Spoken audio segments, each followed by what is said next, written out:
Bonjour à toutes et à tous. À la une de ce 13h au Bénin, les hommages se multiplient à l'annonce de la mort du pape François.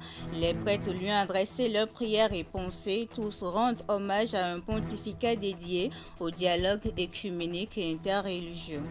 Les obsèques du souverain pontife se tiendront samedi à 10h, a annoncé le Vatican. Son cercueil sera transféré mercredi matin à la basilique Saint-Pierre de Rome, où les fidèles pourront lui rendre un dernier hommage. Plus de détails dans un instant. Et puis, adoption et promulgation de la loi sur la chefferie traditionnelle au Bénin. Cardinaux, ministres, princes, princesses et autres garants de la tradition déclarent leur soutien au chef de l'État. Ceci à travers une déclaration faite le week-end écoulé au palais royal de Roi Rugbaja à Aboumé. Restez avec nous pour le développement. C'était l'information de la journée d'hier. Après avoir longtemps combattu la maladie, le pape François a rendu son dernier souffle le lundi matin suite à l'annonce de cette triste nouvelle qui a bouleversé l'Église catholique. Nous avons tendu le micro au père Marius Noubodé, aumônier diocésain à l'archidiocèse de Cotonou, pour recueillir les impressions. Voici un extrait de ses propos. Le chrétien, la mort, ce n'est pas une chose dramatique, puisque comme nous portons tous l'espérance en la résurrection, alors nous accueillons donc cette nouvelle du Saint-Père comme un passage de ce monde vers le Père.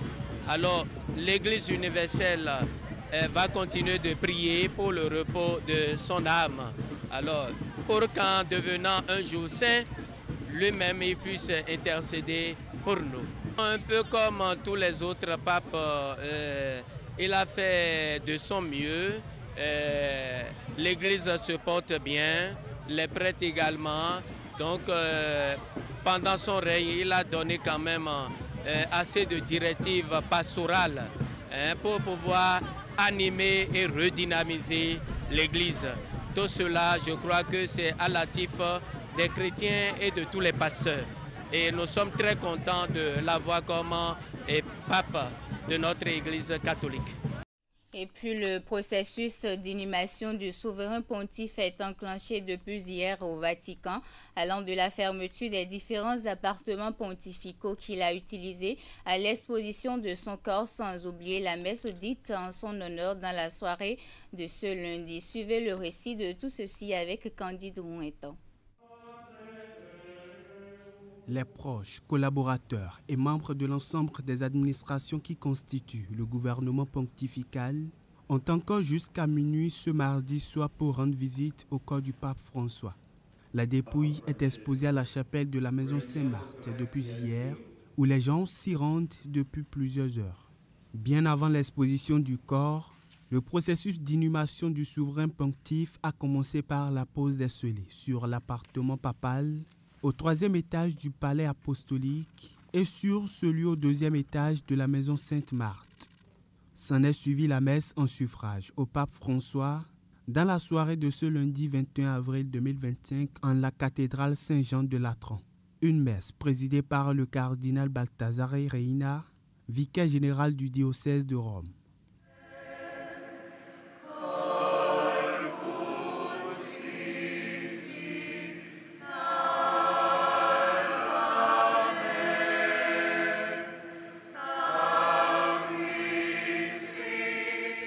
Dans la suite du programme, la messe de funérailles du souverain pontife aura lieu samedi 26 avril 2025 à 10h00 sur le pavis de la basilique Saint-Pierre. La liturgie des obsèques sera présidée par le cardinal Giovanni Battista Re. À Cotonou, quelques fidèles catholiques rencontrés se sont prononcés sur le décès du pape François, un décès qu'ils considèrent pour la plupart comme une grande perte pour l'Église catholique. Ils sont au micro de Virgile Arodéon. C'est avec tristesse qu'on a appris ce matin le décès de notre cher pape. Il a beaucoup fait pour l'Église catholique, il a beaucoup contribué au règne de Dieu sur la terre. Il a accompli sa mission avec foi, que Dieu l'accueille dans sa maison éternelle. Quand j'ai appris son décès, ça m'a fait j'étais un peu triste. Ça m'a donné une tristesse parce que c'est un homme profondément religieux. Depuis qu'il est là, j'ai beaucoup aimé cette décision. Et vraiment, l'Église est en deuil. Que le Seigneur, dans sa miséricorde, lui accorde la paix éternelle et suscite encore au cœur de l'Église un autre pape selon son cœur et selon sa volonté. Dans l'Église catholique, ce qui prime, c'est surtout Dieu qui décide d'abord et c'est l'Esprit Saint qui agit à travers les cardinaux. Donc on va prier pour que sa succession soit belle, pour que celui qui doit le remplacer soit aussi un homme humble de cœur, un homme travailleur, comme l'a été le premier pape Saint-Pierre, pour qu'il puisse continuer aussi la mission que Dieu leur a confiée, qui est d'évangéliser le peuple de Dieu, et de gagner des âmes pour le salut des hommes. Suivez à présent les impressions d'un autre fidèle catholique. Il s'agit de Noël Chadaré, toujours au micro de Virgile Arodéon. C'est beaucoup d'émotions pour nous, catholiques chrétiens, parce que hier on l'a vu à la télévision, on l'a vu à la messe pascale, où même s'il était dans l'incapacité, n'est-ce pas, de dire la messe, il a fait la bénédiction Ubi et Orbi à la ville et au monde.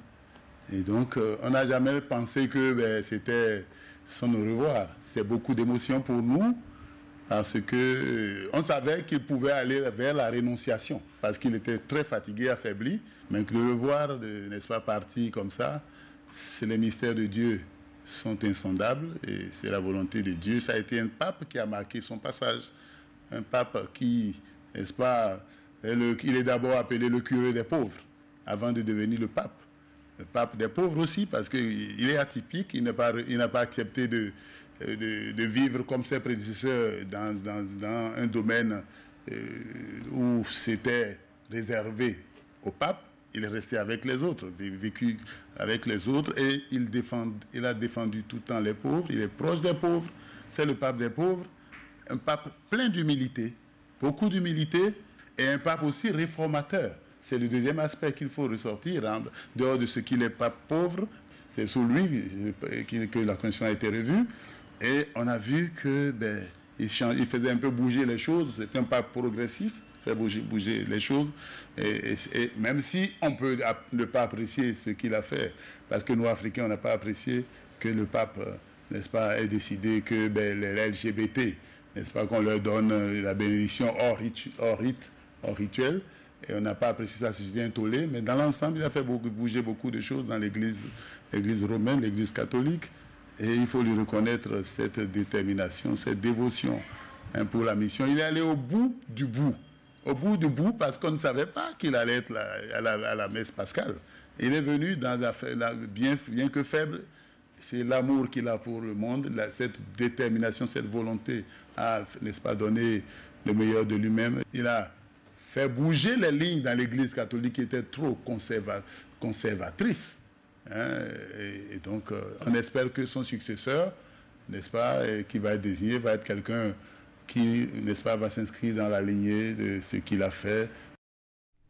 Après le dimanche de Pâques, la célébration de la résurrection du Christ se poursuit dans l'Église catholique. Conformément à l'écriture biblique et à une vieille tradition, l'aumônerie diocésaine de l'enfance missionnaire de Cotonou a organisé ce lundi sur différents sites une journée festive à l'endroit des enfants de l'Église. C'est la célébration de la Galilée. L'une de nos équipes s'est rendue sur la paroisse Sainte-Thérèse de l'Enfant Jésus, puis au CG Le Nokwe pour le constat reportage. Paroisse Sainte-Thérèse de Godomé. Loin de l'esprit de recueillement et de sérieux qui prévalent d'ordinaire ici, c'est une ambiance de fête qui prédomine. Venus par milliers des paroisses de l'archidiocèse de Cotonou, les enfants missionnaires chantent et dansent.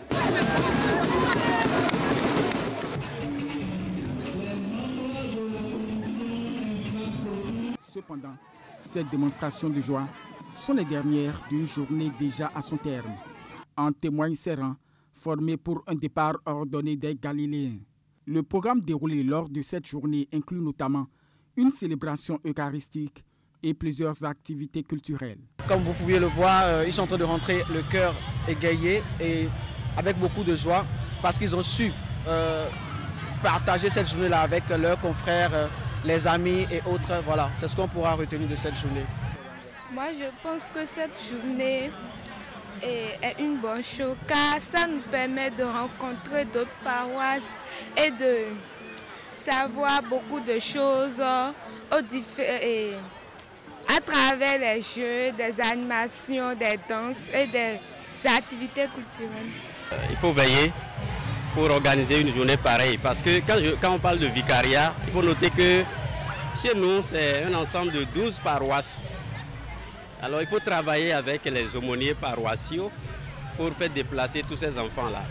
Et sur le terrain, il faut organiser avec le curé et le personnel qui est sur place. Pour l'aumônier diocésain, cette initiative s'inscrit dans le cadre de la célébration de la résurrection du Christ. Cette fête a été instituée sur recommandation du Christ lui-même, qui dans la Sainte Bible a demandé à ses apôtres de le rejoindre en Galilée et que c'est là qu'ils le verront.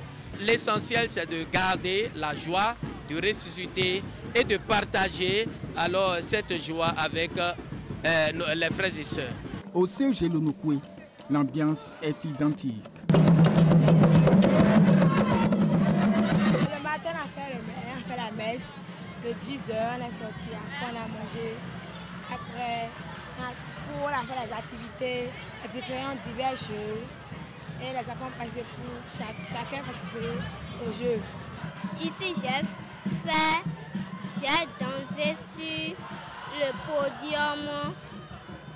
J'ai dansé sur le podium. J'ai suivi la messe. La journée a été bien, on a dansé, on a chanté, on s'est enjaillé quand même. À noter que la Galilée est également célébrée dans l'Église catholique par les adultes. De la célébration de la résurrection du Christ à la célébration de la Journée internationale de la terre nourricière ce 22 avril. Elle est instaurée depuis 2009. Elle se commémore cette année sous le thème « Notre pouvoir, notre planète » avec un accent sur les énergies renouvelables. Quels sont les objectifs de cette journée et quel peut être son impact dans les nations qui la célèbrent? Esther Tofa nous propose des éléments de réponse à travers ce récit que je vous invite à suivre.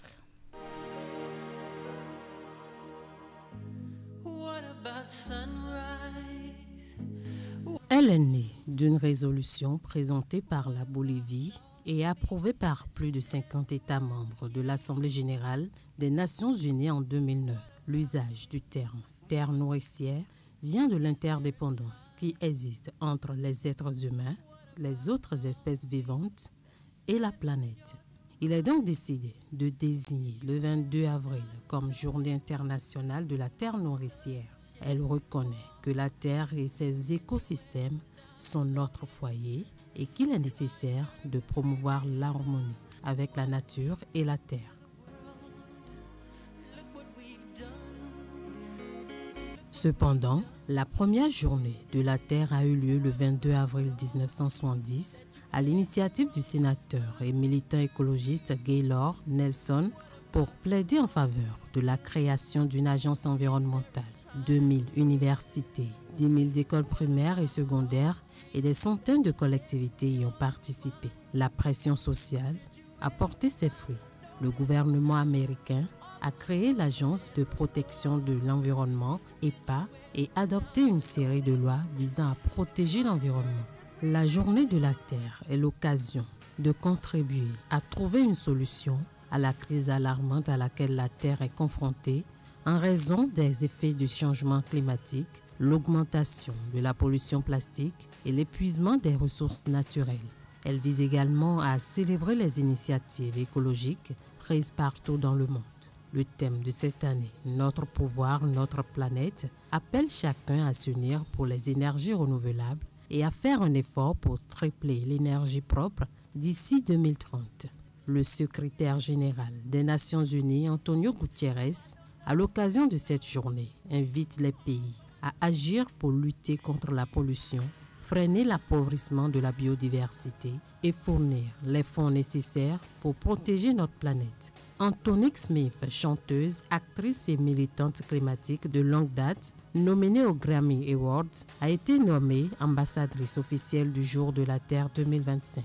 Ceci en référence à son profond engagement en faveur de la justice environnementale à travers son association qui œuvre auprès des communautés religieuses et des personnes de couleur pour lutter contre le changement climatique. Dans le département du Zo, ils sont plus éclairés et renseignés sur le contenu de la loi sur la chefferie traditionnelle au Bénin. Cardinaux, ministres, princes, princesses et autres garants de la tradition déclarent leur soutien au chef de l'État. Une déclaration faite ce dimanche à Abomey au palais du roi Gwigbaja. C'est à l'issue d'une séance de sensibilisation et d'information et d'explication qui a réuni du monde. Suivez ici un extrait de la déclaration. Majesté, Altesse, dignitaires, chers frères et sœurs, princes et princesses du royaume de Dahomey, distingués invités, c'est avec émotion et fierté que nous tenons ici aujourd'hui, unis comme un seul peuple, pour affirmer notre soutien plein et entier à la loi sur la chefferie traditionnelle. Nous, enfants du royaume de Dahomey, unis dans la diversité de nos liés, saluons cette loi comme un acte fort de reconnaissance, de réhabilitation et de justice sociale. Elle vient inscrire nos institutions ancestrales dans le cadre républicain, avec respect et dignité. À travers cette loi, tous les niveaux de notre chefferie ont été pris en compte. Roi, chef de lier, entre parenthèses Asiata, dignitaire du culte, princesse et prince, chacun se retrouve sa place, chacun retrouve son éclat. C'est le signe que notre mémoire collective compte, que notre histoire n'est pas effacée, que notre héritage de Dada Gwigbaja vit encore à chacun de nous. Nous exprimons ici notre gratitude à son Excellence, Monsieur le Président Patrice Talon, pour avoir compris la portée de cette reconnaissance. Ce geste dépasse le politique. C'est un acte d'unité, un acte d'amour pour le peuple béninois dans toutes ses racines. Que le Très-Haut et les membres de nos ancêtres le bénissent et l'accompagnent. Qu'il protège notre nation et qu'il fasse rayonner encore le royaume de Dahomey, uni, fort et fier. Que vive le royaume de Dahomey uni. Que rayonne Dada Gwigbaja à travers chacun de ses enfants. Et que Dieu bénisse le peuple et ses dirigeants. On reste dans le département du Zo pour évoquer la deuxième phase du regroupement des sélections départementales. L'activité co-organisée par l'Office béninois du sport scolaire et universitaire et pour le programme pour la promotion des activités sportives s'est déroulée dans toutes les régions du pays. L'étape du Zo a rassemblé plusieurs dizaines d'enfants au stade Omnisport de Goro. Ces talents détectés lors des diverses compétitions l'année écoulée ont été soumis à un programme d'entraînement spécifique afin d'améliorer leur niveau. Imet Hélène Amoussou et Georges Vaudounon. Le deuxième après celui de février, le rendez-vous tient lieu de cadre de sélection des meilleurs dans plusieurs disciplines sportives. L'activité se déroule simultanément dans les 12 départements du pays. Elle est organisée par l'Office béninois du sport scolaire et universitaire OBSU et le programme pour la promotion des activités sportives. C'est des occasions pour nous, des occasions en or pour nous, de pouvoir donc exercer ce que nous aimons. La finalité, c'est de pouvoir donc au niveau de chaque département donc d'avoir donc des groupes talentueux dans ces différentes disciplines là. Ça c'est un. Deuxièmement, de pouvoir constituer des talents pour intégrer les différents centres d'excellence que le gouvernement prévoit donc de mettre en place dans les années à venir. Et donc pour faire en sorte que le Bénin puisse rayonner dans toutes ces disciplines là à travers donc le monde. Dans le zoo, le rassemblement a eu lieu au stade omnisport de Goro en football, handball, volleyball, basket ainsi que l'athlétisme. Les enfants sont entraînés par des experts en vue de leur perfectionnement. Retenus à l'issue des diverses compétitions sportives organisées au cours de l'année 2024, ces talents sont soumis à des séances d'exercices physiques, tactiques et autres afin d'améliorer leur niveau. Et tous les enfants sélectionnés presque ont répondu présents au rendez-vous. Dans quelques jours, nous démarrons avec le championnat scolaire. Et il y a d'autres activités d'envergure, la formation pour les jeunes officiels. Donc c'est tout un programme bien organisé, bien fait par le ministère des Sports pour que la formation à la base, qui est déjà une réalité dans notre pays, puisse toujours continuer avec la même rigueur, avec la même méthode pour que le département du zoo dispose d'enfants capables de nourrir les différentes catégories des différents championnats. Pour cette phase du regroupement des sélections départementales, le programme est étalé sur 3 jours. La décision la plus courageuse que vous prenez chaque jour, c'est d'être de bonne humeur. Sur ce, je vous souhaite bonne suite des programmes sur Canal 3 Bénin.